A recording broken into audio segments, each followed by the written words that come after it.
चलिए अब फिर से देखेंगे, क्लियर है।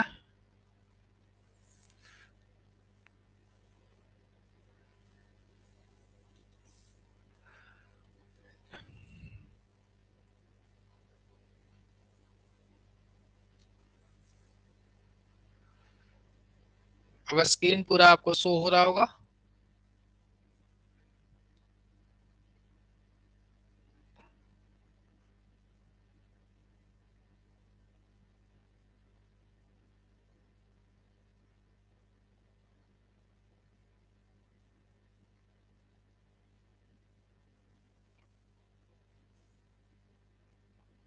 चलिए कमेंट भी आपका 7 आ गए हैं, 8 हो गए। टाइमिंग चेंज किया, हाँ टाइमिंग, हाँ सबसे पहले तो टाइमिंग की बात हम लोग कर लेते हैं। टाइमिंग्स जो अपना अब है वो 8 बजे रात्रि से चलेगी। और मॉर्निंग वाला जिनका भी बैच है वो पुराने स्टूडेंट है तो वो भी उनका भी बैच है का टाइमिंग आपको 6 बजे हो जाएगा, ठीक है। और मॉर्निंग वाला बैच तो 2 दिन से चल नहीं रहा, तो उसके लिए खेद है। बट जो टाइमिंग्स है वो दोनों बैचेस का आपका टाइमिंग चेंज हो गया। एक तो मॉर्निंग वाला बैच जिनका ओल्ड स्टूडेंट हैं उनको 6 बजे से चलेगा, और उनका भी टाइमिंग क्यों क्यों टाइमिंग सही था। तो चलिए, और अपना जो टाइमिंग है वो डेली का 8 बजे हो जाएगा, ठीक है। चलिए इट्स टू लेट, बाकी हम लोग देख लेते हैं और उम्मीद करते हैं कि सारे लोग ज्वाइन हो गए होंगे। बिना नोटिफिकेशंस का डायरेक्ट क्लास का टाइमिंग चेंज करना पड़ा, तो थोड़ा बहुत मैनेज कर लेंगे, आगे अपनी क्लास पे हम लोग चलेंगे। तो सबसे पहले हम लोगों ने देखा था कि अकाउंटिंग का बेसिक चीज को हम लोग अध्ययन कर रहे थे। जैसे जैसे समय के साथ अपना व्यापार बढ़ता गया, अकाउंटिंग की विधियां भी चेंज होती गई, ठीक है। क्योंकि एकल ट्रेड था या थोड़ा बहुत ट्रांजेक्शन होने पे आप ओरली याद करके रखते थे, बट ट्रांजेक्शन अधिक होने के बाद और क्रेडिट का पता चलने पे अकाउंटिंग की जरूरत पड़ी थी, ठीक है। उसी को आगे अब हम लोग यहाँ पे देखेंगे। यहाँ पे जो लिखा हुआ वो एक बार देख लेते हैं। जब व्यवसाय का विस्तार होता जाता है तो लेन देन की संख्या में क्या होती है, वृद्धि होती है। जैसे जैसे आपका व्यापार एक्सटेंड होते हैं तो आपका व्यापार में जो ट्रांजेक्शन की वृद्धि होगी, आपका सौदों का लेन देन बोझिल होते जाएगा, आपको याद करना रहेगा। सर क्लास का टाइमिंग इज टू लेट है तो अरे तो मैनेज करना पड़ेगा ना, इग्नोर मत करें। अच्छा क्या, अच्छा ठीक है, पहले आप लोग कमेंट ही कर लेते हैं, वो फिर से अपना अपना कमेंट कर लेंगे। टाइमिंग का इशू है तो वो थोड़ा मैनेज कर लेंगे, किन्हीं न किन्हीं को टाइमिंग का मैनेज करना पड़ेगा। और एक क्लासेज क्योंकि यूट्यूब पे आपको एमसीक्यू सेशन हमें देना था, तो कभी आगे या पीछे आपको टाइमिंग मैनेज करना पड़ेगा। जैसे मॉर्निंग वाले स्टूडेंट को 7 बजे से सुबह उनका 6 बजे टाइम कर दिया, वो एडजस्ट करना पड़ेगा। और टाइमिंग टू लेट है तो और तो मैंने फीमेल करनी देता है भाई जी, तो आप तो खाना वाना बना के आराम से रेडी हो लेंगे, ठीक है। इग्नोर मत करें। और टाइमिंग चेंज किया है, टाइमिंग 8 PM है। टाइमिंग क्लास का जो टाइमिंग है वो 8 PM रहेगा, ठीक है। क्योंकि एक क्लास आपका यूट्यूब पे आया है, तो आप सभी का टाइमिंग को हमें चेंज करना पड़ा। मॉर्निंग का बैच या फिर मिडिल में जो बैच है उनको भी टाइमिंग सबका एडजस्ट किया, तब प्रॉपर टाइम निकाल पा रहे हैं, ठीक है। तो और साथ में एमसीक्यू सेशंस ध्यान देंगे आप लोग। जो एमसीक्यू सेशंस है वो इज नॉट मैटर। चलिए तो बनाने का मैटर नहीं तब तो क्या दिक्कत है, तब तो किसी टाइम भी क्लास 12 बजे रखेंगे तो आप लोग को करना है, ठीक है। हाँ 7 बजे वाला क्लास 8 बजे हो गया है। मैंने इस जो अभी हम लोग बैच में हैं उनका टाइमिंग 8 बजे हो गया है, ठीक है। 8 बजे लाइव रहेंगे, बाकी रिकॉर्डेड क्लास आप लोग को उपलब्ध रहेगा। तो उम्मीद करते हैं आप सभी का जो क्वेश्चंस है, 7 बजे पॉसिबल नहीं है तब ना हम लोग करेंगे एडॉप्शन कैपेसिटी। चलिए आगे देख लेते हैं। बाकी हम जान रहे हैं कि समस्या सभी के पास रहेगा, टाइम को लेके हम आपको अनाउंसमेंट करते तो आप लोग तो याद नहीं होते, बट जिंदगी में एडजस्ट कीजिए, जिंदगी का नाम है एडजस्ट करना। क्या कहते हैं, खुश रहना है तो एडजस्ट करना ही पड़ेगा जिंदगी में, ठीक है। तो बाकी अब हम लोग देख लेते हैं, अपनी क्लास को स्टार्ट करें। एस्टेट का बुक का नाम बताइए। देखिए एस्टेट का बुक आप लोग एनसीईआरटी ही प्रिफर करेंगे, क्योंकि समय आपके पास कम है। 2 मंथ में सब बुक को यदि पढ़ना है तो वो आपको एनसीईआरटी ही कवर कर पाएंगे, नहीं तो फिर तो एस के सिंह है, डीके गोयल है, एबीडी पब्लिकेशन है, तो ये सब लेंगे तो वो आपके पास समय रहेगा नहीं उतना। बाकी एमसीक्यू सेशंस करेंगे तो वहां से भी कुछ क्वेश्चंस आपको डायरेक्ट आ जाएंगे, तो आप लोग ज्वाइन हो लेंगे यूट्यूब पे ही, या कहेंगे तो एप्लीकेशंस पे कर लेंगे, बट मैटर दोनों जगह एक ही क्लास रहेंगे, तो वो आप लोग ध्यान देंगे। बाकी प्रवचन अब किन्हीं का कुछ कमेंट नहीं चलेगा, बाकी हम लोग अब टॉपिक पे आएंगे। तो यहाँ पे देख लेते हैं हम लोग, क्या था कि जो रोज नाम की प्रविष्टि बोझिल हो जाती है, यानी जो जनरल का रहता है वो बोझिल हो जाती है। इसके लिए हम लोग इसे आसान करने के लिए विशिष्ट रोज नामचा में अभिलेख करते हैं, यानी स्पेशल जनरल में हम लोग करते हैं, जिसमें विशेष रोज नामचा में दैनिक पुस्तकें आती है अथवा इसके सहायक पुस्तकें भी की जाती है। यानी दैनिक पुस्तकें का मतलब जो डेली आप कोई ट्रांजेक्शन किए हैं तो उसका रिकॉर्ड किया जाता है, उसे दैनिक पुस्तकें कहते हैं, ठीक है। यानी मान लेते हैं कि आपका बड़ा एक व्यापार है, ठीक है, वहां पे आप एक एम्प्लॉय के रूप में कार्यरत हैं और डेली का यानी भाड़ा का आपको पेमेंट मिलता है, कि आप कोई भी काम करेंगे, ऑटो जाएंगे तो उसके लिए भाड़ा मिलेगा। मान लेते हैं दिन भर में 10 तुरी आप गए, आपके जैसा बहुत सारे उनके पास एम्प्लॉय है, तो इनका जो ट्रांजेक्शन की संख्या हो जाएगी वो बहुत ज्यादा हो जाएगी। इसीलिए इन सभी चीजों को एक विशेष रोजमर्रा के बुक में लिखा जाता है, और दैनिक पुस्तक के शीर्षक में हमने आपको बता रखे कौन कौन सी बुक आते हैं, वो देख लेंगे। कैश बुक, रोकड़ बुक, हिंदी में कहते हैं रोकड़ बही। ऑप्शन सेकंड है आपको क्रय पुस्तक यानी परचेज बुक, इंग्लिश में कहेंगे। थर्ड नंबर का पॉइंट है क्रय वापसी बुक, परचेज रिटर्न बुक। और ऑप्शन 4 हैं वो देख लेंगे विक्रय पुस्तक यानी sales book. Of 5 number point को देखेंगे, ऑप्शंस नहीं यहाँ पे, तो 5 नंबर पॉइंट है विक्रय वापसी पुस्तक, सेल रिटर्न बुक। और लास्ट में आपको मुख्य रोज नामचा यानी मेन जनरल बुक है। यहाँ पे देखेंगे ऑल ट्रांजेक्शंस इसमें लिखाया, यदि नहीं लिखा है तो इसमें लिखा था। बारी बारी से इसकी हम लोग चर्चा कर लेते हैं।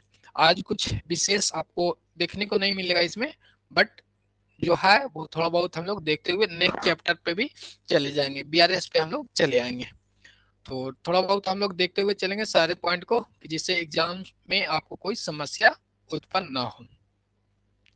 फर्स्ट देखते हैं कि रोकड़ बुक क्या होता है, रोकड़ बही क्या होता है। रोकड़ बही वह पुस्तक है जिसमें नगद प्राप्ति एवं भुगतान से संबंधित सभी लेन देन को लिखा जाता है। तो यहाँ पे जो ध्यान देना है कि ऑल ट्रांजेक्शन्स आपको क्या है, कैश में आप करते हैं तो उसकी एंट्री हम लोग कैश बुक में कर लेंगे। कैश बुक में किसकी एंट्री करेंगे, जितने भी कैश ट्रांजेक्शन है, क्रेडिट ट्रांजेक्शन को इसमें इंक्लूड नहीं करता। ऑब्जेक्टिव्स में ये आपको पूछता है कि कैश ट्रांजेक्शन है या क्रेडिट ट्रांजेक्शन है तो क्या रोकड़ बुक में करेंगे, तो रोकड़ बुक में नहीं करते। क्रेडिट यानी उधार वाला जो परचेज या सेल कोई भी ट्रांजेक्शन लेन देन आपने किया है तो उसको कैश बुक में नहीं लिखता। ऐसे जनरल एंट्री से भी डिफाइन हो ही जाता है, बट यहाँ पे देख लेते हैं। रोकड़ बही वह पुस्तक है जिसमें नगद प्राप्तियां यानी कैश रिसिप्ट एवं कैश पेमेंट से संबंधित सभी लेन देन जितने भी ट्रांजेक्शन होंगे उसकी अभिलेख रिकॉर्डिंग किया जाता है। यहाँ पे देख लेते हैं, यह साधारण प्रति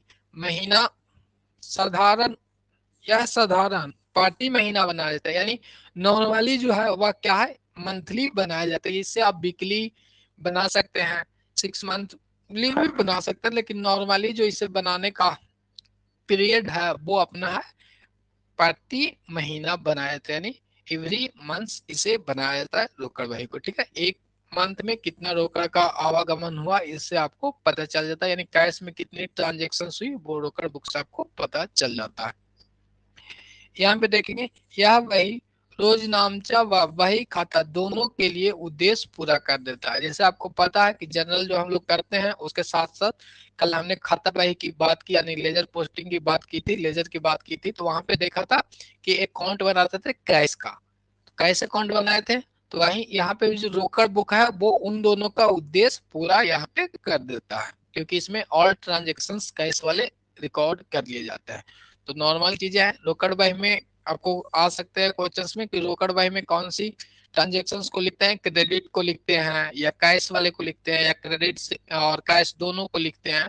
तो इसमें जो आपको ध्यान रखना है कि रोकड़ बही में हम लोग ओनली कैश वाले पार्ट को ही लिखते हैं, यानी कैश ट्रांजेक्शन्स को लिखते हैं। बस आपको इस पॉइंट में यही ध्यान में रखना है। इंग्लिश में भी बताइए।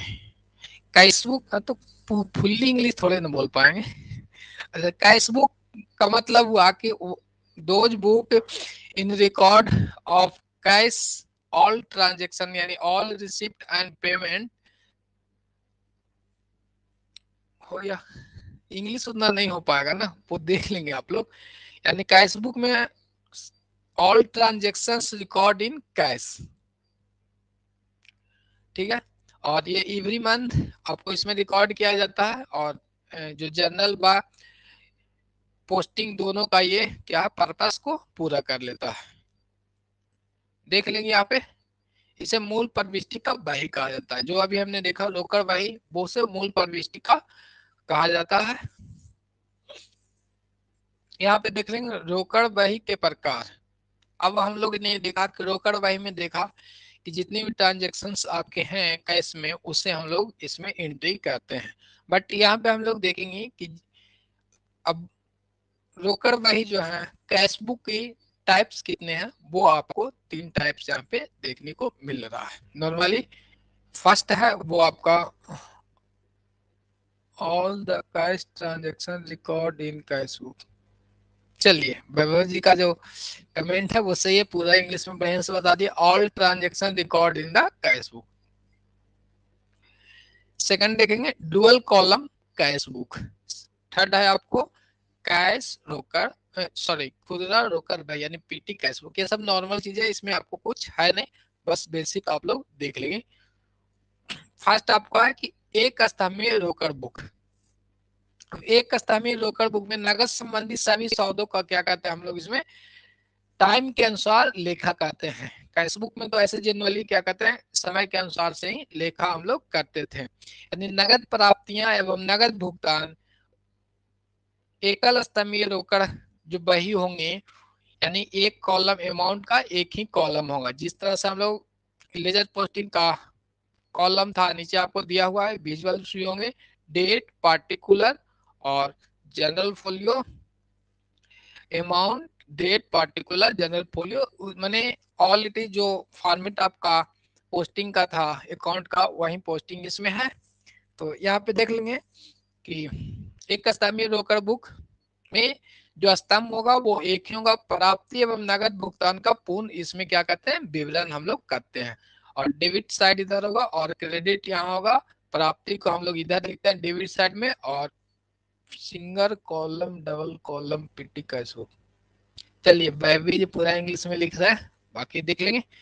लेकिन समझने की कोई दिक्कत नहीं होना चाहिए। बाकी तो हम स्टार्टिंग बोल देंगे, फुल्ली इंग्लिश नहीं करा पाएंगे, या तो फिर पीडीएफ फुल्ली रहेगा तभी हो पाएगा। अब हिंदी से इंग्लिश कन्वर्ट करना वो पॉसिबल है नहीं। बट यहाँ पे हम लोग देख लेंगे जो ऑल ट्रांजेक्शन्स रिसीव यानी कैश रिसीव डेबिट साइड, और पेमेंट जो क्रेडिट साइड हम लोग लिखते हैं। तो रोकड़ बही में सिर्फ इतना ही है और इसमें कुछ है नहीं। इसमें आपको ध्यान रखना केवल नगद वाली ट्रांजेक्शन्स के लिए ये रोकड़ बही बनाया जाता है। और इसका फॉर्मेट है आपको अकाउंट, जो जिस तरह से अकाउंट बनाते हैं उसी का फॉर्मेट है।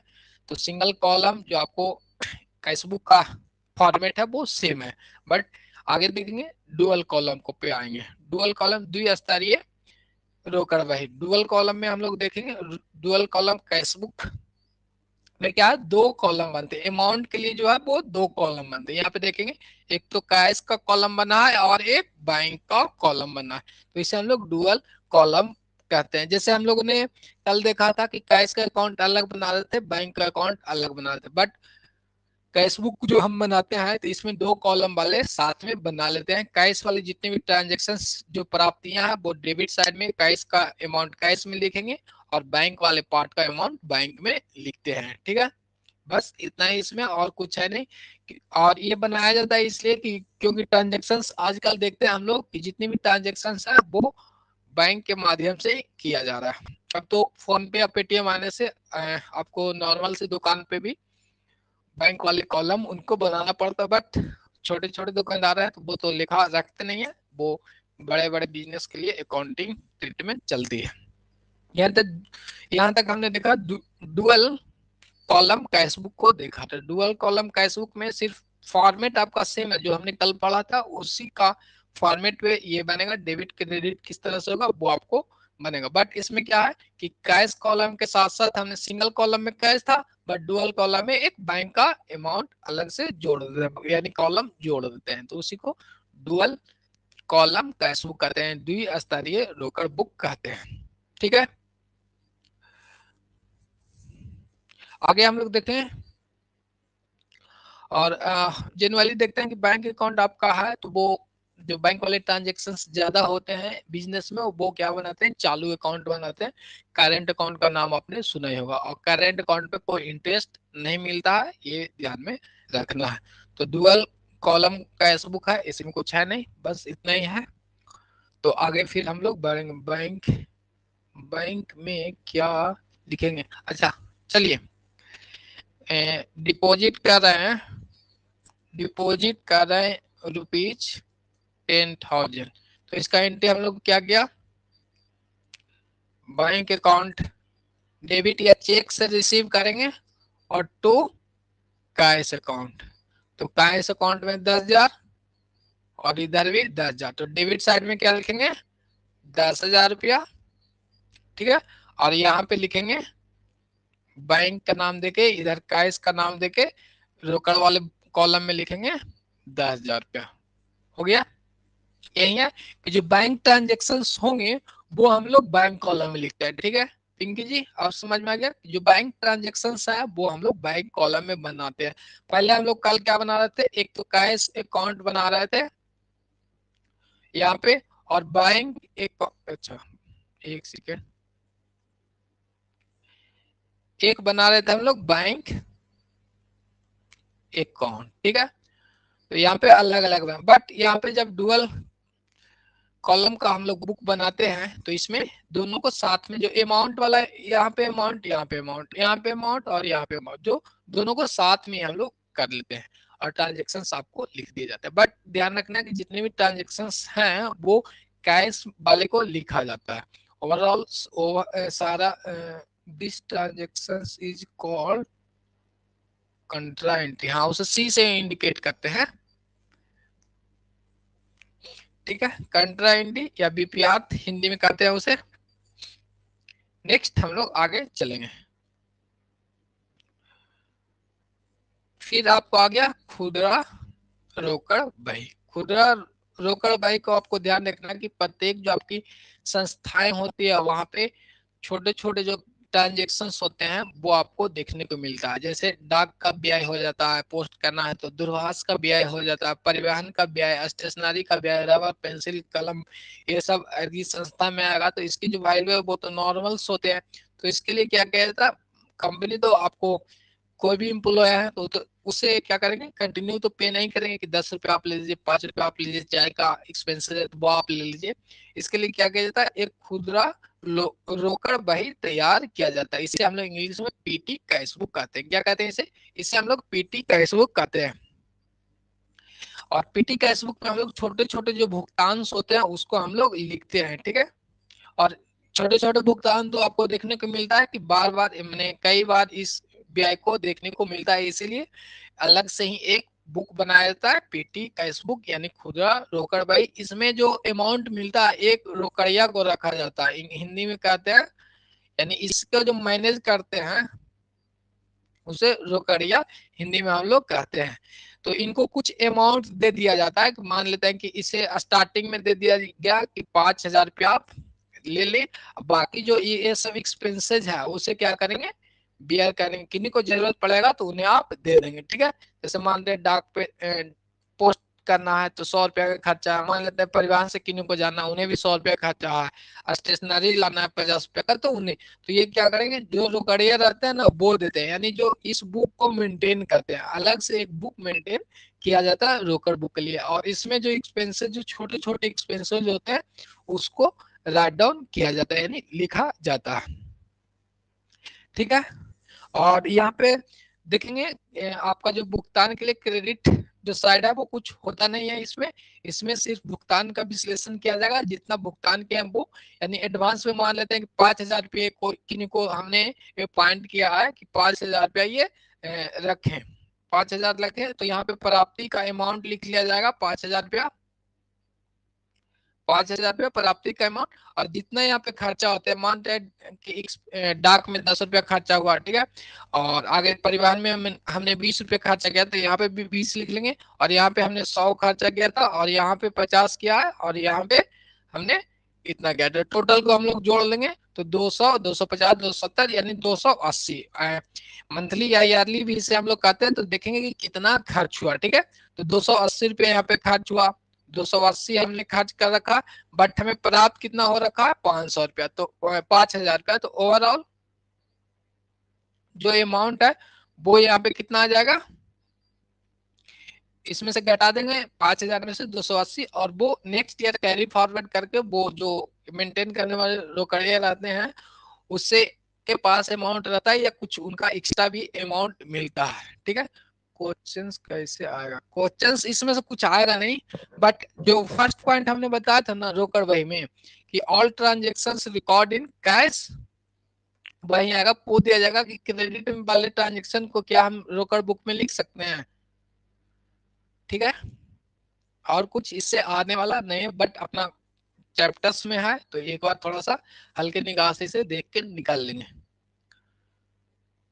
चलिए, और नेक्स्ट क्लास में यूट्यूब पे कल क्लास होगा ही, तो वो एमसीक्यू जो बेसिक्स से क्वेश्चंस आए हुए एग्जाम में वो भी कर लेंगे, उससे और क्लियर होते चलेगा। इसमें कुछ है नहीं, बट आपको पढ़ना है तो वो देख लेते हैं एक बार, इसलिए डिटेल में इसमें कुछ टाइपिंग या रिटन है नहीं, बस नॉर्मल सी चीजें है इसमें। अब हम लोग देखेंगे, यहाँ पे देखेंगे अब लिखा हुआ है कि किराए बुक, क्या है किराए बुक। अब इसमें भी आपको ध्यान रखना है, क्वेश्चन इससे आते हैं कि तब तो बीएसटी से भी क्वेश्चन आएगा। अब तो बीएसटी, चलिए बोल रहे हैं लास्ट में सब कमेंट कीजिएगा, अभी हम लोग यहाँ पे देखते हैं जो क्वेश्चंस आपको है परचेज बुक के बारे में है। तो परचेज बुक में आपको लिखा जाएगा, यहाँ पे देखेंगे कि परचेज बुक के बारे में हम लोग देखेंगे, माल से संबंधित सभी उधार क्रय पुस्तक में लिखा जाता है, क्रय पुस्तक में। तो जो ऑब्जेक्टिव्स आएगा वो यहाँ से आएगा कि क्रेडिट सेल या कैश सेल को हम लोग इसमें लिखते हैं। तो यहाँ पे ध्यान रखना, माल से संबंधित सभी उधार क्रय बुक में लिखा जाता है, जबकि नगद क्रय को रोकड़ बुक में लिखते हैं। बुक की चर्चा करेंगे तो ध्यान रखना जो ऑब्जेक्टिव्स आएंगे कि all credit purchase record in, यानी बोलेगा कि उधार हमने परचेज किया तो इसे कौन सा बुक में लिखेंगे, तो कहाँ पे लिखाएगा, परचेज बुक में लिखाएगा। ध्यान रखिएगा परचेज बुक में अपना लिखाता है। उधार वाले जितनी भी ट्रांजेक्शन अभी हमने देखा था पीछे रोकड़ बुक के बारे में, तो जितनी भी कैश ट्रांजेक्शन थे वो उसमें लिखाता था, बट यहाँ पे हम लोग देख रहे हैं कि जो अपना परचेज बुक है, तो परचेज बुक में क्या करते हैं, उधार की जितनी भी ट्रांजेक्शन है वो इसमें लिखते हैं, और बाकी जो नगद में आएगा वो हम लोग रोकड़ बुक में लिख लेते हैं, यानी कैश बुक में लिख लेते हैं। तो बस इतना ही है, जो ऑब्जेक्टिव्स बनेगा वो क्रेडिट परचेज की बात आएगी, और ध्यान में रखना है क्रेडिट परचेज आएगा तो हम लोग रोकड़ बुक को टिक करके आएंगे। नेक्स्ट हम लोग आगे चलेंगे, इसमें कुछ आज के चैप्टर्स में स्टार्टिंग में कुछ नहीं है, बाकी इसके बाद हम लोग बीआरएस देखेंगे, वो देख लेंगे, क्योंकि टॉपिक है तो वो थोड़ा बहुत हम लोग देख के चलेंगे। इसमें भी सिर्फ उस सेम है जैसे हम लोग किराए बुक को किए, उसी तरह से किराए वापसी बुक, यानी परचेज रिटर्न बुक। यदि कोई आपने माल खरीद रखा है, इसमें कुछ डिफेक्टिव आता है तो वो हम लोग रिटर्न करते हैं। तो जो उधार वाली पॉइंट है वो इसमें, यानी उधार में आपने परचेज कर रखा था और उस चीज को आप रिटर्न करना है, यानी कोई को वापसी कहते हैं। जैसे फ्लिपकार्ट के मैटर्स लेंगे तो अक्सर देखा जाता है कि जो सामान आता है हम लोग वापस कर देते हैं। तो यदि क्रेडिट में भी करते हैं ऐसे तो जनरली पेमेंट वहां पे हो जाता है, बट हम लोग एग्जांपल्स ले रहे हैं कि क्रेडिट में, यानी कोई व्यवसाय है वहां से हमने परचेज किया, आपसे हमने परचेज किया उधार में कि सर 2 मंथ के बाद दे देंगे, बट हमारे पास सामान आया तो हमने देखा कि इसमें क्या है, डिफेक्टिव है, तो हम आपको रिटर्न कर दिए। तो जो क्रेडिट वाला पॉइंट रहेगा तो परचेज रिटर्न इसमें लिखा जाएगा, परचेज रिटर्न बुक में लिख देते हैं। बस सिंपल, इसमें कुछ है आपको नहीं। ठीक है, और इसका जो फॉर्मेट है वो कुछ अलग तरीका से है। डेट यानी हिंदी में कहेंगे तो तिथि, तिथि,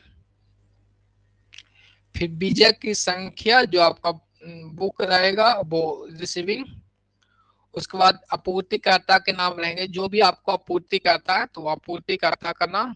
फॉर्मेट ऐसे आएगा नहीं, आपूर्तिकर्ता का नाम। तब तो किन्हीं का कमेंट आ जाएगा तो सर इसे पढ़ाइए मत, देख लेते हैं ना, बाय द वे में भी आ जाता है। इससे जो उधार वाली क्रेडिट वाला पॉइंट है ना वो आता है। ठीक है, कि क्रेडिट परचेज किया तो कहाँ पे लिखाएगा। तो अब उसके बारे में बताने के लिए तो उसका थोड़ा सा तो फॉर्मेट देखेंगे ही। फिर यहाँ पे जनरल फोलियो और उसके बाद अपना अमाउंट है, तो इस तरह से इसका फॉर्मेट है। ठीक है, जिससे आपने खरीदा, माने राम से हमने परचेज किया तो राम को लिख लेंगे, और रिटर्निंग में होगा तो इसका भी नाम वहां पे चला जाएगा। बस जो ध्यान रखना है वो परचेज बुक में उधार वाले पॉइंट को हम लोग लिखते हैं, जितना भी उधार परचेज किया है तो वो परचेज बुक में लिखते हैं।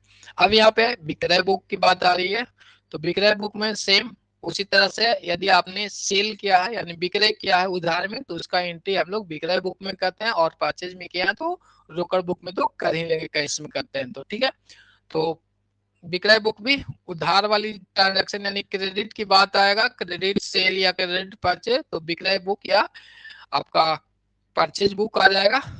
सेल्स बुक विक्रय बुक को कहते हैं, और उस परचेज को कहते हैं क्रय बुक। तो क्रेडिट पॉइंट आएगा तो ध्यान रखिएगा, अपना परचेज बुक और विक्रय बुक में आ जाएगा। तो ओवरऑल कोई भी ट्रांजेक्शन हमने उधार में खरीद रखा था, किसी वस्तु को सेल कर रखा है, यहाँ पे सेल्स बुक की बात है तो हमने उधार में सेल किया यानी डेटर्स को जनरेट कर लिए हैं, तो उनकी जो ट्रांजेक्शन उधार में हमने किया है, जिन वाली क्रेडिट सेल का डेटर को जनरेट करेंगे तो उधार में ही होगा, तो वो हम लोग इसमें रिकॉर्ड करते हैं। बस इतना ही आएगा क्वेश्चंस, और इससे कुछ ज्यादा एक्स्ट्रा कहीं पे देखने को अभी तक नहीं मिला है। नेक्स्ट हम लोग और मुख्य रोजमांचा, अभी हमने देखा कैश वाली पार्ट को लिख लिए, या परचेज को लिख लिया, सेल्स को लिख लिया, खुदरा को लिख, कुछ अन्य चीजें बच जाती है तो वो हम लोग मुख्य रोजनामचा में लिख लेते हैं। इसके बाद आगे अब हम लोग चलेंगे, अब अपना जो है वो बैंक रिकॉग्नाइजेशन स्टेटमेंट पे आ जाएंगे, न्यू चैप्टर्स पे हम लोग आ जाएंगे। तो न्यू चैप्टर्स हम लोग करेंगे, ये नहीं कि नया टॉपिक आएगा तो नेक्स्ट डे डेली बढ़ाते रहेंगे तो वो अलग चला जाएगा। तो सबसे पहले हम लोग देख लेते हैं, इसके बारे में थोड़ा सा समझ लेंगे, उसके बाद आगे बढ़ेंगे। बैंक रिकॉग्नाइजेशन स्टेटमेंट क्या है? Bank reconciliation statement.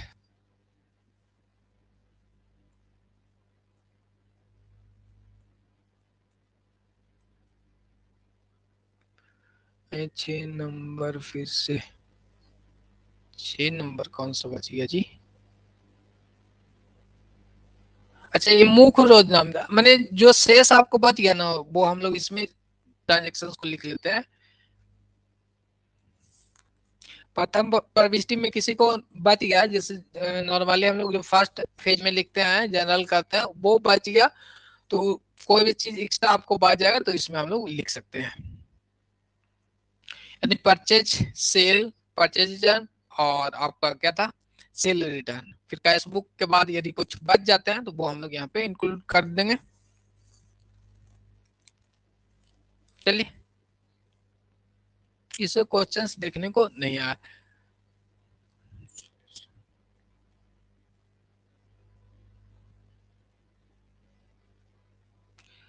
Bank reconciliation statement, short में इसे हम लोग कहेंगे BRS। सर टॉपिक का नाम कम से कम इंग्लिश में, टॉपिक का नाम तो कम से कम इंग्लिश में लिख ही दिया है, ये सब है वो देख लेंगे इंग्लिश में। और जो साथ में जो 4 टॉपिक था अपना 4 बुक का वो हम लोग लिख लिए थे। प्रॉपर जनरल, प्रॉपर जनरल का क्या, अच्छा इंग्लिश में लिख रहे हैं, चलिए। यहाँ पे देख लेते हैं हम लोग। यहाँ पे आएंगे बैंक रिकंसिलेशन स्टेटमेंट। रिकंसिलेशन का मतलब क्या होता है वो देख लेंगे। अब हम लोग न्यू चैप्टर्स पे आ रहे हैं। वो बेसिक चीजें थी, वो क्वेश्चन आपको क्रेडिट परचेज वाली पॉइंट आता है बस, और उसमें से कुछ नहीं आता। तो उम्मीद करते हैं इतना बार आपको समझाने से आपको याद नहीं हो गया होगा, तो आगे चलकर वो भूलेंगे नहीं। बट ऐसे नॉर्मली एमसीक्यू करके बताते तो वो गड़बड़ा देता। चलिए आगे देख लेते हैं। Bank reconciliation statement. रिकंसिलेशन का मतलब होता है मैच करना। क्या होता है? मैच करना। किसी भी चीज को मैच करने को हम लोग रिकंसिलेशन कहते हैं। और बैंक रिकंसिलेशन यानी बैंक का जो हम लोग स्टेटमेंट रहेगा उसको क्या करेंगे? मैच करेंगे। और मैच किससे करेंगे? अपनी पासबुक से करेंगे और कैश बुक से करेंगे। ठीक है। जैसे कि अभी हमने देखा कि जितने भी ट्रांजेक्शन हमने कर रखा था, वो हो सकता है कि आपने चेक इशू कर दिया हो किसी को और वो बैंक से जाके अमाउंट लिया नहीं। तो कभी कभी बैंक का जो बैलेंस है, यानी जो आपका पासबुक का बैलेंस है और आपका जो कैश बुक का बैलेंस है, वो मैच नहीं करता। ठीक है। तो इसी के लिए हम लोग बनाते हैं बीआरएस, बनाते हैं बैंक रिकंसिलेशन स्टेटमेंट। ठीक है। तो रिकंसिलेशन का अर्थ हुआ मैच करना। नॉर्मली जो आपका कैश बुक का बैलेंस है उसे किससे मैच करेंगे हम लोग? आपका जो पासबुक है, पासबुक का बैलेंस को मैच करना है। कभी कभी हम देखते हैं कि बैंक अपने से चार्ज काट लेते हैं, तो जो हमारा कैश बुक का बैलेंस है वो थोड़ा नहीं इससे मैच करेगा। जो इसका चार्जेस है वहां पे भी हम लोग डिडक्ट करेंगे तभी मैच करेगा। ठीक है। तो यहाँ पे यही इसमें आपको पढ़ना है अभी बैंक रिकंसिलेशन स्टेटमेंट में ही। तो ओवरऑल जो कंसेप्ट है वो आपको समझ में यहाँ पे आ गया होगा कि क्या हम लोग को पढ़ना है। कैश बैलेंस को, कैश बुक का जो बैलेंस है वो पासबुक का बैलेंस हम लोग मैच करेंगे यहाँ पे। जैसे देख लेते हैं कि डिपॉजिट डिपॉजिट 10,000। तो अपना कैश बुक में हम लोग इसको क्या करेंगे? प्लस कर लेंगे 10,000 से, और पासबुक में भी क्या हो जाएगा? प्लस हो जाएगा। तो ये तो नॉर्मल चीज है कि अपने पास रखा कैश हमने कहीं पे बैंक में जमा किया है, तो यहाँ पे अपना कैश बुक में भी लिख लेंगे कि बैंक में हमने 10,000 रुपया दिया, तो पासबुक में भी होना चाहिए ना। तो इसी को हम लोग क्या कहते हैं? मैच करने के लिए करते हैं बैंक रिकॉग्निशन स्टेटमेंट। अब इसमें देखना है कि जो आपका कैश बुक और पासबुक के बारे में एक बार फिर से बीआरएस के बारे में फिर से हम लोग देख लेते हैं। यानी बैंक रिकंसिलेशन स्टेटमेंट। रिकंसिलेशन का मतलब है आपका मैच करना। रिकंसिलेशन में मैच करना है। जैसे आपके पास बैंक में कोई अमाउंट आपने डिपॉजिट किया या बैंक से कोई अमाउंट को दिया, तो जो आपके पास पासबुक होगा, पासबुक का बैलेंस आपका पास जो कैश बुक है उसके बैलेंस से हम लोग मैच करते हैं। इसी को कहते हैं बैंक रिकंसिलेशन। यानी आपने जितना अमाउंट बैंक में दिया है या बैंक से जितना लाया है, तो वो एक तो आपने आप पास रखते हैं। जैसे कोई भी जनरली बैंक में आप डिपॉजिट करेंगे तो कुछ अमाउंट कहीं पे लिख के रखते हैं ना, यानी अपने कैश बुक में हम लोग लिख के रखते हैं। तो बैंक वाले आपको क्या देते हैं? पासबुक देते हैं। ठीक है। तो वो पासबुक देते हैं, तो उनका जो बैलेंस है और हमारा बैलेंस दोनों तो मैच होना चाहिए। यानी कैश बुक का बैलेंस और पासबुक का बैलेंस मैच होना चाहिए। यदि नहीं मैच होता तो बैंक रिकंसिलेशन स्टेटमेंट से हम लोग ये पता करते हैं कि किस कारण से मैच नहीं हुआ। जैसे बैंक ने 11 रुपया आपका एसएमएस चार्ज काट लिया, तो क्या हम अपने फेसबुक में डिडक्ट कर रखे होंगे? नहीं कर रखे होंगे। जब हमने पासबुक देखा, वहां वहां से डिटेल आया, तो पता चला कि ये अमाउंट हमने यहाँ पे बैंक क्या करना है, कैश बुक में माइनस नहीं किया। तो अब माइनस करके देखेंगे, मैच कर गया, यानी कैश बुक और पासबुक का बैलेंस तो ठीक है। यदि नहीं मैच करता तो फिर और इसका स्टेटमेंट को आगे देखते हैं कि अच्छा कुछ इंटरेस्ट भी हमें आया है। ठीक है। तो इंटरेस्ट आया तो क्या आपने ऑटोमेटिक थोड़ा ना कैश बुक में आपको इन्फॉर्मेशन थोड़ा मिला कि 21 तारीख को आपको इंटरेस्ट आया है। ठीक है। तो उसको हम लोग मैच करने के लिए ही बनाते हैं बैंक रिकंसिलेशन स्टेटमेंट। एक पॉइंट और इसमें समझना, बहुत देख लेते हैं, नॉर्मल सा टॉपिक है, इसमें ज्यादा कुछ है नहीं, बट कैश बुक और पासबुक का बैलेंस हम लोग को फाइंड आउट कर लेना होता है। चलिए कुछ पॉइंट है वो हम लोग देख लेते हैं।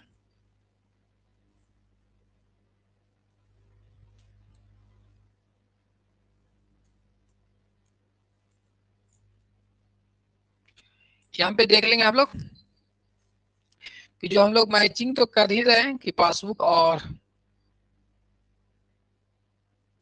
कैशबुक अपना है, एक अपना पासबुक हो गया। डेबिट का मतलब क्या हो जाएगा अपना कैशबुक में, प्लस होगा या माइनस होगा बताइएगा। कैशबुक की चर्चा हम लोग करें तो डेबिट का क्या अर्थ होता है अपने कैशबुक में, कैशबुक में डेबिट का क्या अर्थ होगा बताइएगा। यदि आपने कैशबुक में हम लोग डेबिट करते हैं किसी अमाउंट को तो उसके मतलब ऐड होता है। चलिए पिंकी कुमारी का कमेंट है, क्या होता है ऐड होता है, ठीक है।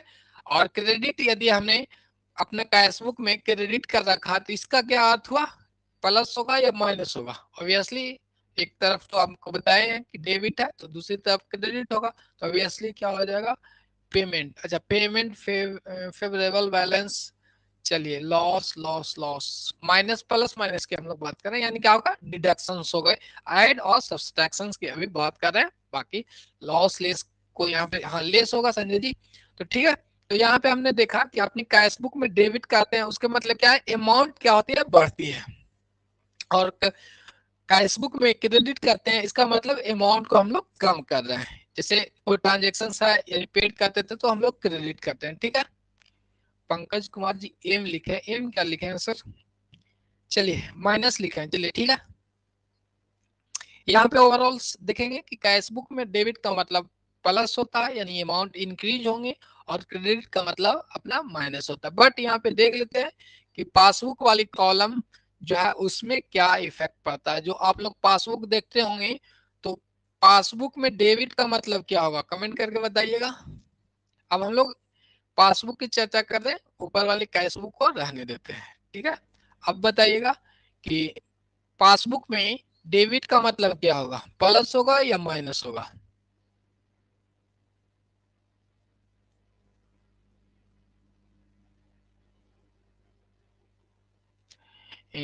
पी, अच्छा पंकज कुमार जी का पी है, माइनस है प्रियंका जी का लेस होगा, बजीर जी का लेस होगा, बिल्कुल राइट। जब आपने पासबुक आपने देखा होगा तो क्या करते होंगे आप डिपॉजिट करते हैं वो, अभी डिपॉजिट की बात नहीं करेंगे विड्रॉल करेंगे। यहाँ पे चलिए जो टॉपिक है वहीं पाएंगे, बाकी एग्जांपल बाद में देख लेंगे। पहले देखेंगे कि पासबुक में यदि डेबिट होता है तो डेबिट का मतलब पासबुक का आता है माइनस करना। क्या बैंक वाले के लिए आप क्या है एक लायबिलिटी है, इसीलिए आपके अमाउंट डेबिट वो करते हैं, ठीक है। तो पासबुक में डेबिट लिखा हुआ है कि डेबिट 10,000 मतलब आप समझ लीजिए कि आपका अमाउंट कट गया है, यानी आपके पास 30,000 रुपया बैलेंस था अकाउंट में और डेबिट 10,000 लिखा हुआ है, यानी जो बैलेंसिंग अमाउंट है वो 20,000 बचेगा, ठीक है। उसी तरह से यदि पासबुक में कहीं पे क्रेडिट लिखा हुआ है तो क्रेडिट का मतलब क्या हो जाएगा, क्रेडिट का मतलब हो जाएगा प्लस, लिख देगा कि क्रेडिट बैलेंस 10,000 मतलब आपको 10,000 रुपया पॉजिटिव बैलेंस है आपके पास, पॉजिटिव है, ठीक है। यदि डेबिट लिख दिया पासबुक में तो समझ लीजिएगा कि कहीं से कहीं चार्ज काट लिया गया, यानी चार्ज कर लिए गए आपके अकाउंट पे। तो चलिए ये वाली पॉइंट भी ऐसा क्यों होता है, ये आपके लिए देखिए आपका जो बुक है वो आप बनाते हैं, ठीक है। बैंक वाला बनाता तो बैंक के लिए वो बैंक की दृष्टि से देखेंगे तो वो उनके लिए लायबिलिटी आप है ना, आप उनको दे रहे हैं, ठीक है।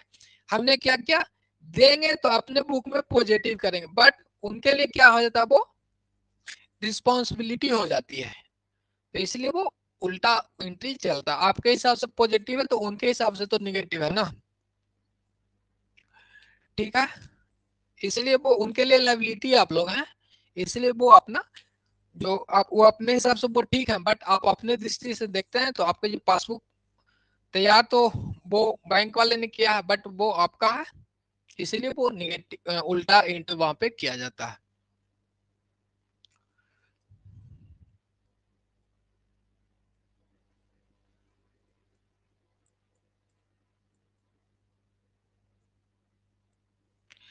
यहाँ पे क्या करेंगे आप डिपॉजिट करेंगे बैंक में, तो यहाँ पे तो आपने तो अपना क्या कर लिया, आपके लिए प्लस हो गया, ठीक है।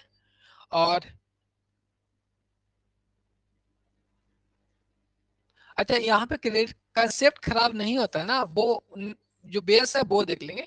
जैसे ये बैंक वाले लोग हैं, आपने दिया तो ये तो आपका बैलेंस है, तो आपके लिए तो पॉजिटिव ही होगा जैसे डेटा से। बट यहाँ पे वो अमाउंट रिसीव बैंक वाले के पास आया, तो इनके लिए क्या होगा, ये तो अमाउंट आपके लिए यही अमाउंट पॉजिटिव है, बट इनके लिए ये लायबिलिटी हो जाती है। इनकी रिस्पॉन्सिबिलिटी है ना, आपका कोई संपत्ति कोई रख रहा है तो उनके लिए रिस्पॉन्सिबिलिटी हो जाती है। और पासबुक आपके भी आप लोग वो तैयार करते हैं तो अपोजिट ही लिखेंगे।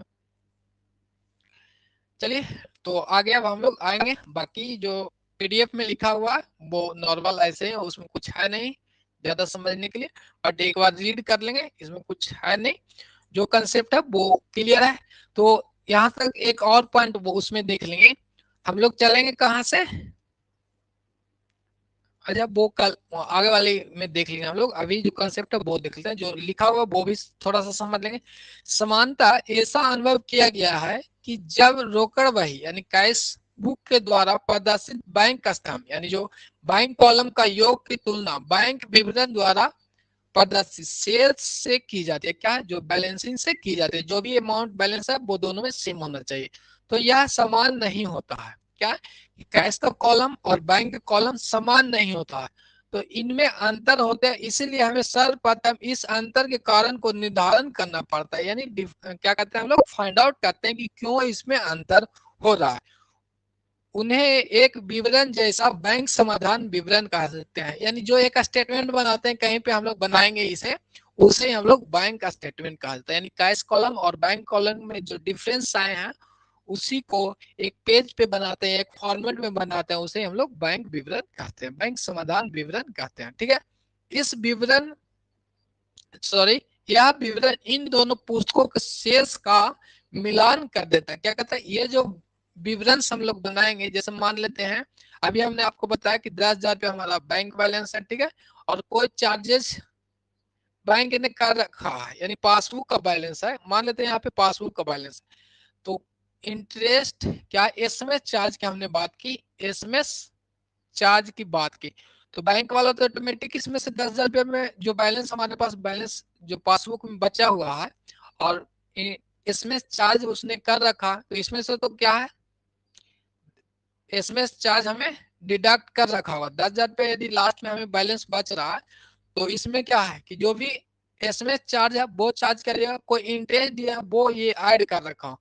बट हम लोग पासबुक से कैशबुक के आएंगे तो जो इसमें हो रखा वो नहीं करेंगे। मान लेते हैं कि एसएमएस चार्ज माइनस हो रखा, तो एसएमएस चार्ज अब हम लोग जो बैंक रिकॉन्सिलिएशन स्टेटमेंट बनाएंगे जस्ट उल्टा के लिए चले जाएंगे, यानी जो माइनस हो रखा है उसे हम लोग प्लस कर देंगे, ठीक है।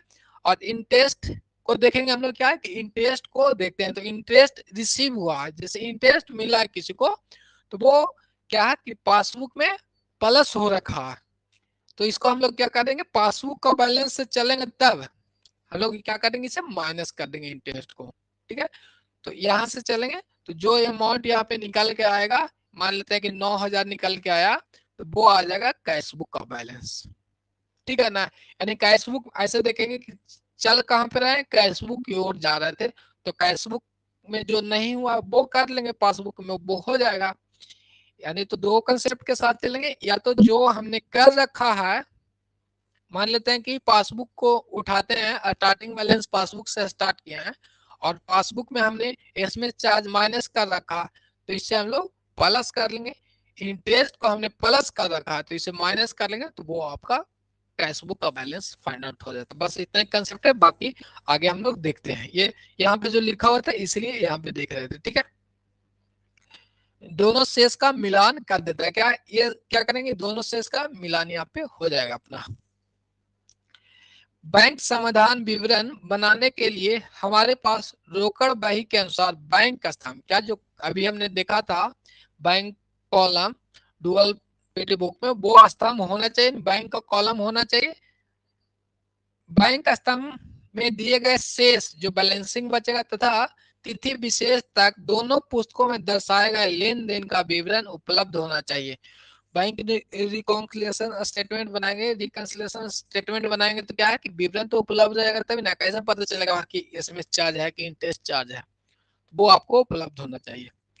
यदि दोनों पुस्तकों के शेष में अंतर पाया जाता है तो उनमें दिखाई गई विभिन्न मद्यों की तुलना की जाएगी। जो डिफरेंस रहेगा वो हम लोग देख लेंगे क्या क्या चीज एसएमएस वाला लिखे हैं कि नहीं लिखे हैं, चार्ज वाले लिखे हैं कि नहीं लिखे हैं, ठीक है। तो उनमें दिखाई गई विभिन्न मदों की तुलना कर अंतर तथा उस धन राशि का निर्धारण किया जाता है जितने का अंतर होता है, ताकि बैंक समाधान विवरण का निर्माण किया जा सके। इतना जो आपको लिखा होगा वो सिर्फ यहीं पे सिमट के रह गया, इतना समय हम लोग को कवर कर लेते हैं। यदि पासबुक का बैलेंस हम लोग स्टार्ट करते हैं और चलेंगे कहाँ से, हम लोग कैशबुक यहाँ मान लेते हैं कि पासबुक से चले हैं और जाना है हम लोग को कैशबुक के यहाँ। तो जो पासबुक में हो रखा है उसको हम लोग उल्टा कर देंगे, प्लस है तो माइनस कर देंगे, माइनस है तो प्लस कर देंगे। अब वहीं जस्ट उल्टा देखेंगे कि चलेंगे हम लोग कैशबुक से, क्या करेंगे, चलेंगे कैशबुक से, अब पासबुक यहाँ पहुंचना है तो जो कैशबुक में प्लस हो रखा है उससे हम लोग माइनस कर देंगे, जो कैशबुक में यदि माइनस है तो उसे प्लस कर देंगे, तो वो अपना हम लोग पासबुक पे चलाएंगे। ठीक है, यहाँ तक क्लियर है। तो अब हम लोग आगे देखेंगे।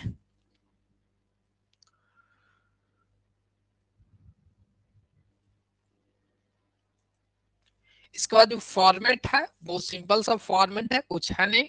बैंक रिकॉन्सिलिएशन स्टेटमेंट में यहाँ पे देखेंगे जो यहाँ पे दिया हुआ है विवरण यानी पार्टिकुलर्स, पार्टिकुलर्स और अमाउंट, प्लस वाला अमाउंट और माइनस वाला अमाउंट। ठीक है, तो सबसे पहले यहाँ पे जो फॉर्मेट है वो आपको दिया हुआ है।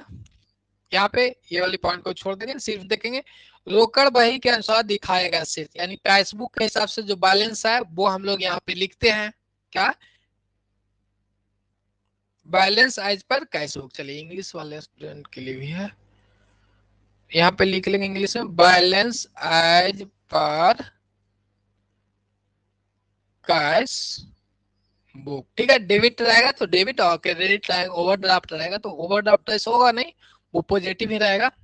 ठीक है, रोकड़ बुक में तो यहाँ से हम लोग चल लिए कैशबुक का बैलेंस आपको दिया हुआ रहेगा, जो हम लोग कैशबुक बनाए थे उसमें बैलेंसिंग फिगर्स आएंगे वो हम लोग यहाँ पे लिख लेंगे। ठीक है, अब हम लोग को चलना है, अभी हमने आपको समझाया कि जोड़ेंगे किसको, जो यहाँ पे डायरेक्ट भी याद रख सकते हैं।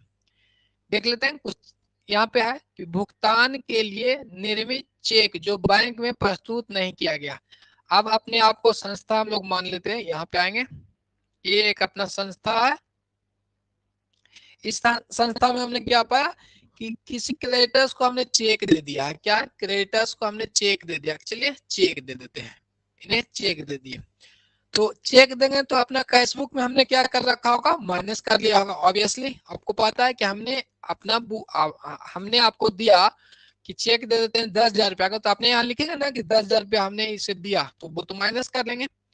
तो अब हम लोग क्या करेंगे, जब हमने पाया जो हमने चेक दिया था वो बैंक में प्रस्तुत नहीं हुआ, यानी बैंक वाला माइनस नहीं किए हैं, ऑब्वियसली नहीं करेंगे, जब तक उनके पास चेक ही नहीं जाएगा तो वो माइनस माइनस क्यों करेंगे। यहाँ तक क्लियर है।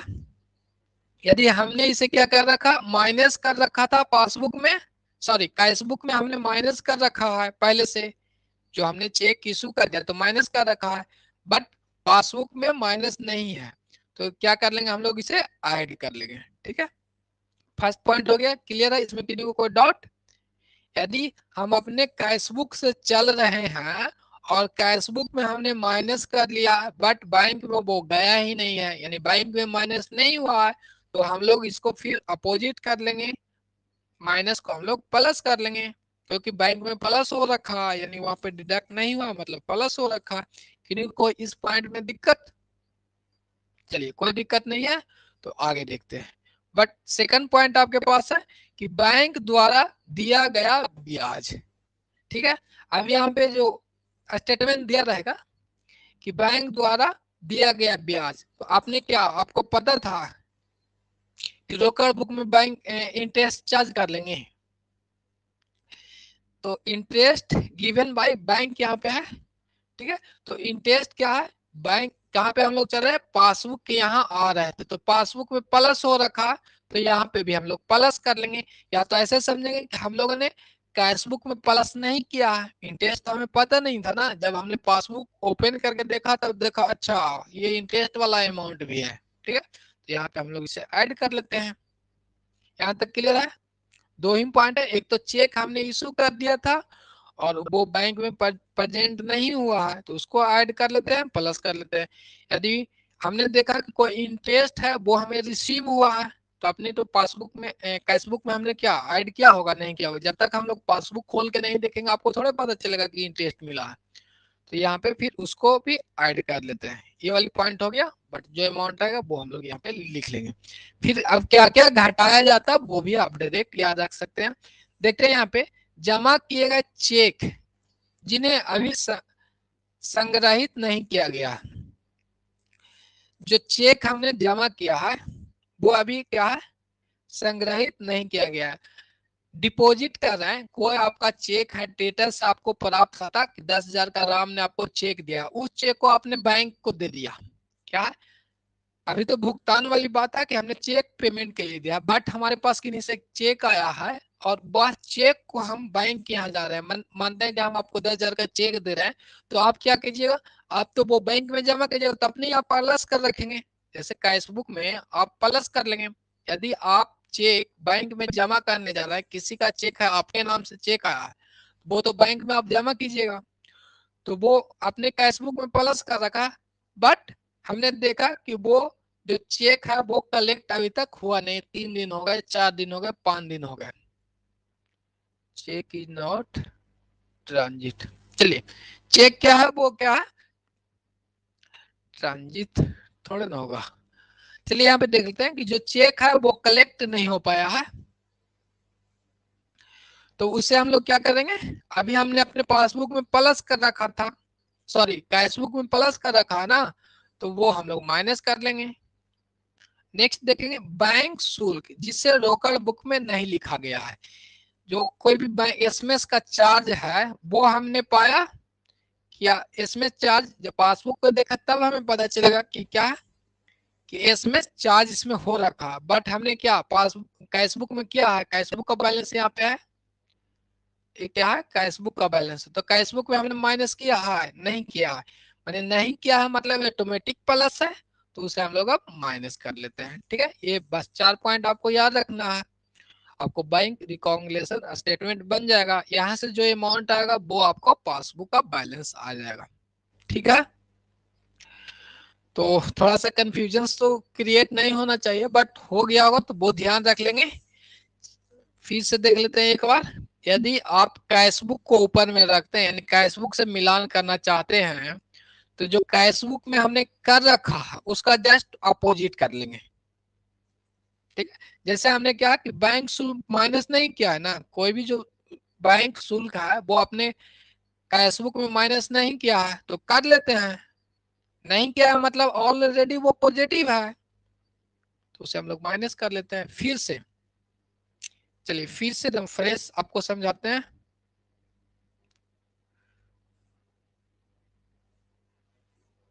फिर से देख लेंगे, ध्यान रखिएगा। फर्स्ट पॉइंट आपको ध्यान रखना है कि हम लोग कैश बुक का जो बैलेंस है उससे स्टार्ट करेंगे। कहां से, ऊपर में जो लिखेंगे हम लोग कैश बुक का बैलेंस लिखते हैं। ठीक है, इससे हमको मैच कहां पे करना है, यहाँ पे आना है पासबुक, यहाँ आना है। ठीक है, पासबुक के बैलेंस पे आना है। तो सबसे पहले ध्यान में ये रखना है कि जो अमाउंट कैशबुक यहाँ पे लिखते हैं कि कैशबुक में प्लस कर रखा है, अब पासबुक में प्लस नहीं हुआ है, क्या है कि कैशबुक में प्लस कर रखा है और पासबुक में प्लस नहीं हुआ है। जैसे कि देख लेते हैं यहाँ पे कि हमने भुगतान के लिए यानी कोई भी क्रेडिटर्स हमारे थे उनको हमने चेक दे दिया है कि लीजिए चेक, अपना जाके अमाउंट ले लीजिए। ठीक है, तो हम लोग क्या करेंगे, अपने कैशबुक में से माइनस कर लिया होगा, यानी पेमेंट हमने अपने चेक से किया है तो पेमेंट किया तो हमारे यहाँ से तो जाएगा ना अमाउंट। ठीक है, तो ये तो माइनस हो रखा था, लास्ट का बैलेंसिंग जो अमाउंट है वो लास्ट का बता रहा है। सारे ट्रांजेक्शन होने के बाद हमें पता चला कि हम अपनी कैश बुक में माइनस कर लिया चेक के माध्यम से, बट यहाँ पे जो क्रेडिटर था वो आया नहीं है। क्या है, ये आया ही नहीं है माइनस करवाने के लिए। तो यहाँ पे और यहाँ पे अमाउंट डिफर हो गया। ठीक है, तो डिफर होने का कारण क्या था कि यहाँ पे हमने माइनस कर रखा है, तो इसे हम लोग क्या कर देंगे, यहाँ पे अब प्लस कर देते हैं। ठीक है, तो ये दोनों का इफेक्ट हो गया ना। यहाँ पे माइनस नहीं था, यहाँ पे माइनस है, तो इसे हम लोग प्लस कर लेंगे। जितना से माइनस उतना से प्लस कर लेंगे, तो वो इफेक्ट आपको यहाँ पे भी नहीं था, यहाँ पे भी नहीं होगी आप। ठीक है, यानी जो माइनस हो रखा उसे प्लस कर देंगे। कैश बुक को लेंगे तो कैश बुक के ट्रांजेक्शन को जस्ट अपोजिट, यहाँ पे माइनस है तो यहाँ पे प्लस कर देंगे। अब यहाँ पे नेक्स्ट पॉइंट देख लेते हैं कि बैंक द्वारा ब्याज की राशि, बैंक द्वारा दी गई ब्याज की राशि। अब हमने देखा कि पासबुक में इंटरेस्ट प्राप्त हो रखा है, तो पासबुक में क्या हो रखा है, प्लस हो रखा है, और कैश बुक से चल रहे हैं हम लोग, तो देखे कि इसमें तो प्लस हुआ ही नहीं है। तो नहीं हुआ तो कर देते हैं, उसमें क्या है, क्योंकि हमें तो इसके हिसाब से आना है ना। इसमें प्लस है तो प्लस करेंगे, इसमें प्लस नहीं है तो नहीं करेंगे। ठीक है, अब आगे आते हैं, देखते हैं यहाँ पे जमा किए गए चेक, यानी आपको किसी से प्राप्त हुआ, सुधीर सुधांशु को हमने 10,000 का चेक दिया कि लीजिए आप अपना चेक निकाल लीजिए। तो आपने क्या किया, अपने पासबुक कैश बुक में लिख लिए होंगे, कैश बुक में आपने क्या कर लिया होगा, प्लस कर लिया होगा ना, कैश बुक में आपने प्लस कर लिया होगा। बट वो चेक आपने बैंक को दे दिया है, लेकिन बैंक वाला ये प्राप्त ही नहीं अभी तक किया है, ट्रांजेक्शन्स में टाइम लग रहा है। तो यहाँ पे क्या है, प्लस नहीं हो रखा है पासबुक में, ये वाला अमाउंट प्लस नहीं हो रखा। जो आपने चेक दिया था बैंक को, तो आपने चेक दिया तो अपने जो कैश बुक में हमने प्लस कर रखा है, तो यहाँ पे तो नहीं हुआ है, तो इसलिए हम लोग इसे माइनस कर देते हैं। ठीक है, यानी जो कैश बुक में प्लस है तो बैंक रिकॉग्निशन स्टेटमेंट बनाएंगे तो वहां पे माइनस कर लेंगे। ध्यान रखना है, जब कैश बुक को स्टार्ट करेंगे तो कैश बुक वाले ट्रांजेक्शन्स को उल्टा करते चले जाते हैं। इतना ही कंसेप्ट है और कुछ है नहीं। आगे देख लेते हैं, यहाँ पे देखें बैंक शुल्क, जिसे रोकड़ बुक में नहीं किया लिखा गया है। बैंक शुल्क का मतलब बैंक चार्ज की बात कर रहा है कि हमने पासबुक में देखा तो 100 रुपया का एसएमएस चार्ज काट लिया। अब लगता है 111 रुपया एसएमएस चार्ज काटता है ना। देखा कि पासबुक में अपना क्या है, 111 रुपया माइनस हो रखा है। क्या है, 111 का माइनस हो रखा है, बट कैशबुक में हमने थोड़ा ना माइनस किया होगा, कैशबुक में माइनस नहीं किया है, तो नहीं किया है तो कर देते हैं। इसका अपोजिट करना है ना, हमने नहीं किया है मतलब ऑलरेडी प्लस है, तो उसे हम लोग माइनस करते हैं। नहीं किया है तो कर देंगे, किया हुआ है तो नहीं करेंगे। ठीक है, तो ये वाली पॉइंट क्लियर हो गया। अब आगे अब हम लोग क्वेश्चंस बनाते हैं तो और क्लियर हो जाएगा, और इसका जस्ट उल्टा हो जाएगा उसी तरह से। बाकी देख लेते हैं, अभी उल्टा करेंगे तो और दिक्कत हो जाएगा। पासबुक वाला कल कंसेप्ट को समझेंगे। अपने सामने क्वेश्चंस है, इससे हम लोग स्टार्ट करते हैं। क्या है, अपने सामने एक क्वेश्चंस है, इससे बनाना स्टार्ट करेंगे तो क्लियर हो जाएगा।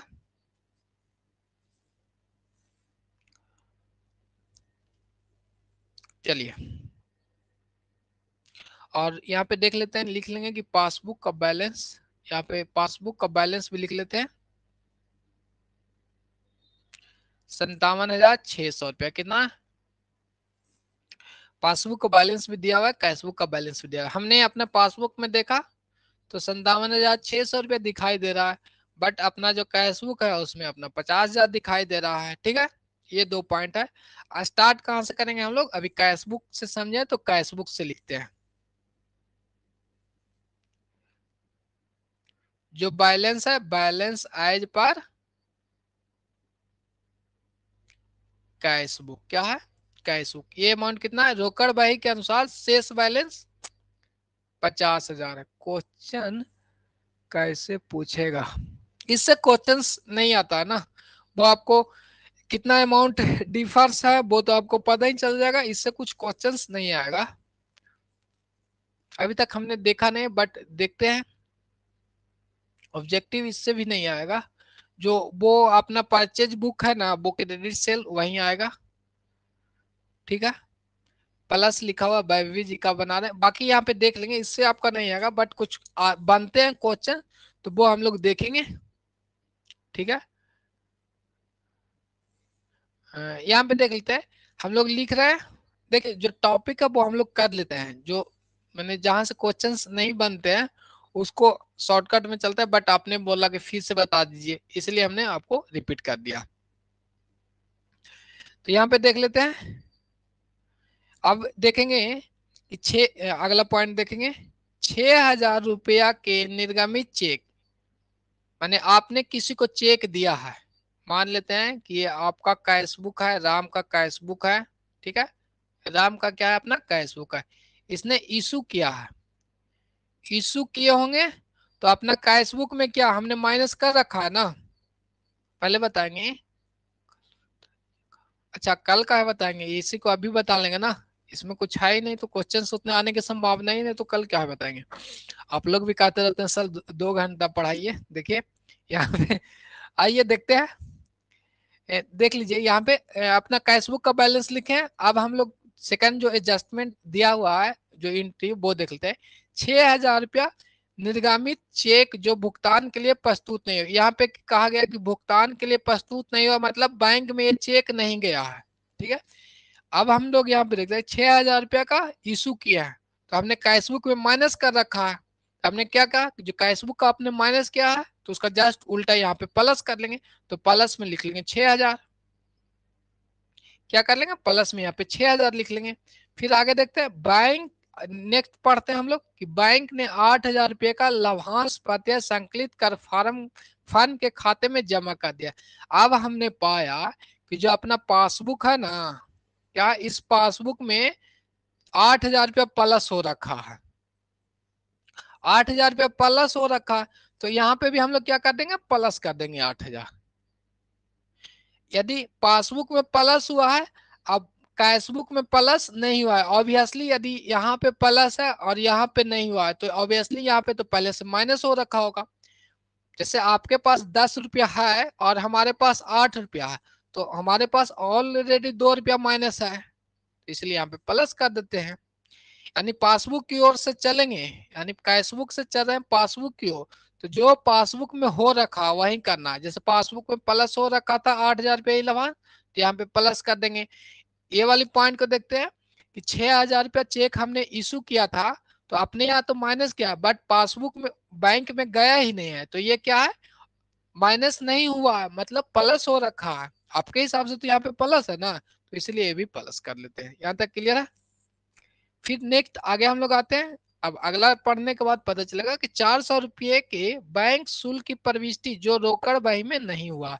कंफ्यूजन आपको इसमें 12 में भी हो गया, अभी भी थोड़ा बहुत होगा, बट आसानी से हो जाएगा। और एमसीक्यू हम लोग जो क्लासेज है वो करेंगे कल, आज से तो कंटिन्यू कर ही दिए हैं, 5:30 में 5:30 पे है, तो वो कोशिश करेंगे उसे और ज्यादा समय उस पे दे, और यहाँ पे भी आपको समय दे, जो टॉपिक्स है वो हम लोग सारा कवर कर लेंगे। ये नहीं कि एक्स्ट्रा कुछ पूछ दिया तो सर नहीं पढ़ाए थे। यहाँ पे देख लेते हैं हम लोग 400 रुपये का बैंक शुल्क की प्रवृत्ति जो भी रोकड़ बही में नहीं है। क्या है रोकड़ बही का मतलब कैश बुक में नहीं है, बैंक पासबुक में माइनस हो रखा है। यहाँ पे देखिएगा ये बोल रहा है कि 400 रुपया का बैंक शुल्क, तो बैंक शुल्क का तो बैंक वाला तो ऑटोमेटिक कर देगा ना, बैंक का जो कार्य है वो ऑटोमेटिक वो कर दिया। जी अभी बताइए, चलिए ठीक है। यहाँ पे देखेंगे कि 400 रुपया पासबुक में माइनस हो रखा, तो यहाँ पे हम लोग झट से माइनस कर देंगे। पासबुक की ओर जा रहे हैं तो पासबुक में माइनस तो माइनस कर देंगे, पासबुक में प्लस तो प्लस कर देंगे। या तो फिर अपना ये दिमाग लगाएंगे कि 400 रुपया बैंक शुल्क जो है वो रोकड़ बही में नहीं है, तो बैंक शुल्क का मतलब चार्ज है, यानी वो घटेगा, तो वहां पे घटा लेते हैं हम लोग। नेक्स्ट हम लोग आते हैं 5 नंबर पॉइंट, 6,000 रुपया का एक चेक बैंक में जमा किया गया है। क्या कि 6,000 रुपया का चेक जो है वो बैंक में हमने जमा किया है, बट अभी तक संकलित नहीं हुआ, क्या संग्रहित अपना नहीं हुआ 6,000 का, तो क्या हो जाएगा, माइनस हो जाएगा या प्लस हो जाएगा। चेक जमा किया है 6,000 रुपए का, एक चेक बैंक में जमा किए थे लेकिन अभी तक संकलित नहीं हुआ। जब चेक हम लोग जमा करेंगे,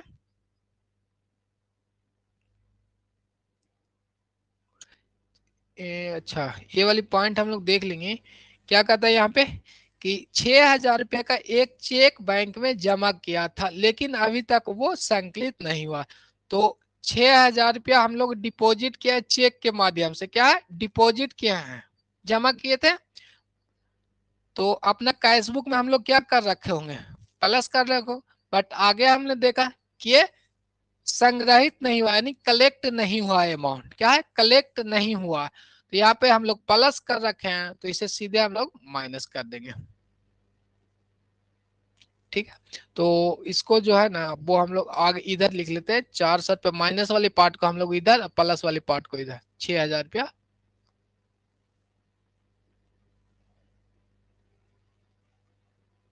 चलिए इसको जोड़ लेंगे, कितना आ जाएगा, 8 6 14 और 50, 64,000 रुपया।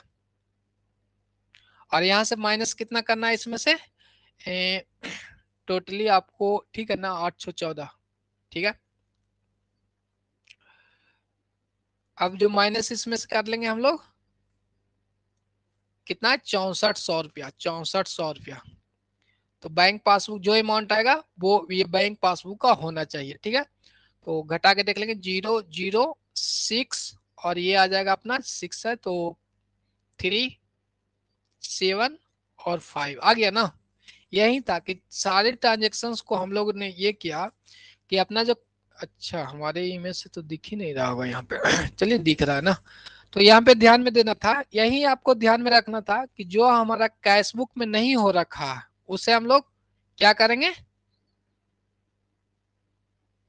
कर देंगे। यानी नहीं हो रखा है उसे करेंगे, यानी माइनस नहीं हो रखा है तो उसे माइनस कर देंगे। यदि वो प्लस हो रखा है तो उसे भी हम लोग माइनस कर देंगे, यदि माइनस हो रखा है तो उसे प्लस कर देंगे। Cashbook plus passbook. चलिए ठीक है। तो 5:30 में जो यूट्यूब पे क्लासेज है, यदि कहिएगा तो एप्लीकेशन पे रखेंगे, बट यूट्यूब पे भी वहां से एप्लीकेशन से लाइव हो जाएंगे, ठीक है ना।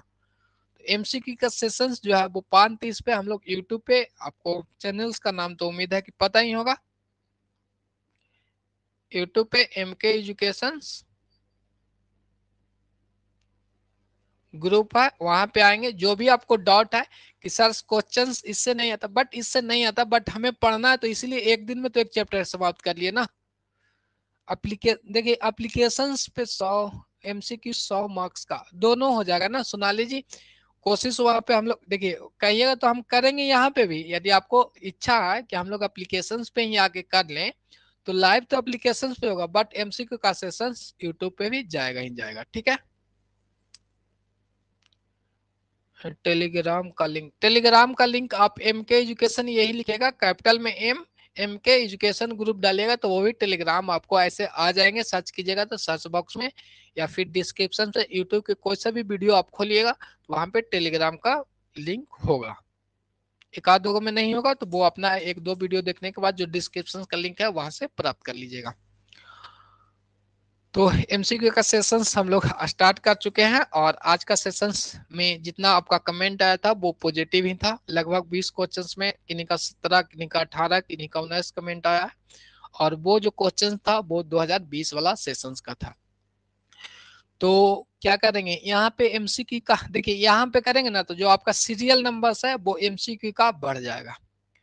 तो अच्छा होगा कि आप लोग न्यू जो क्या कहते हैं यूट्यूब पे प्लेलिस्ट ही बना देंगे एमसीक्यू का, ठीक है। तो वहां पे एक से ही स्टार्ट रहेगा, बेसिक से फिर से स्टार्ट कर लेंगे। जो स्टूडेंट पहले भी एमसीक्यू कर लिए होंगे उनके लिए वो अब आसान हो जाएंगे, दोबारा करने के बाद या भूल गए वो रिपीटेड भी हो जाएंगे। तो हम लोग बेसिक से ही फर्स्ट क्लास से जैसे किया है, जो अदर स्टेट में या अदर एग्जाम में, कॉमर्स वाले एग्जाम में क्वेश्चन आए हैं वो स्टार्ट करेंगे, ठीक है। कैसे जुड़ेंगे, यूट्यूब यूट्यूब पे खोलेंगे ना वो, अच्छा टेलीग्राम का लिंक खोज रहा है ना। तो या तो आपके पास दो ऑप्शन है, एमके एजुकेशन ग्रुप जो आपको स्क्रीन पे लिखा हुआ वो टेलीग्राम खोलेंगे तो सर्च बॉक्स होगा, उस पर क्लिक करके ये वाली टाइप कर देंगे, तो वहां पे ज्वाइन ना हुआ आएगा तो कर लेंगे, ठीक है। यदि ये सर्च करने में दिक्कत है तो वो यूट्यूब का लिंक खोलेंगे, वहां पे नीचे जो लिखा हुआ रहता है स्टेट क्लास 1 या न्यू बैच, तो उस पे यहाँ पे एरो का ऐसा चिन्ह होगा, इस पे क्लिक कीजिएगा तो नीचे कुछ डिटेल लिखा हुआ मिलेगा, उसमें टेलीग्राम लिंक करके होगा, उस पे क्लिक करेंगे डायरेक्ट आप ज्वाइन हो जाइएगा। तो उम्मीद करते हैं कि आज का सेशन तो कुछ खास नहीं था, बट आपको परचेज वाली अमाउंट को ध्यान में रखना है कि क्रेडिट वाले को परचेज में लिखते हैं। तो अपनी क्लास को हम लोग आज यहीं पे समाप्त करते हैं, क्योंकि अपना समय भी आज कुछ एक्स्ट्रा ही है, और उम्मीद करते हैं कि कोई एब्सेंट नहीं होंगे समय चेंज होने के कारण। ठीक है, तो good night, take care, bye bye.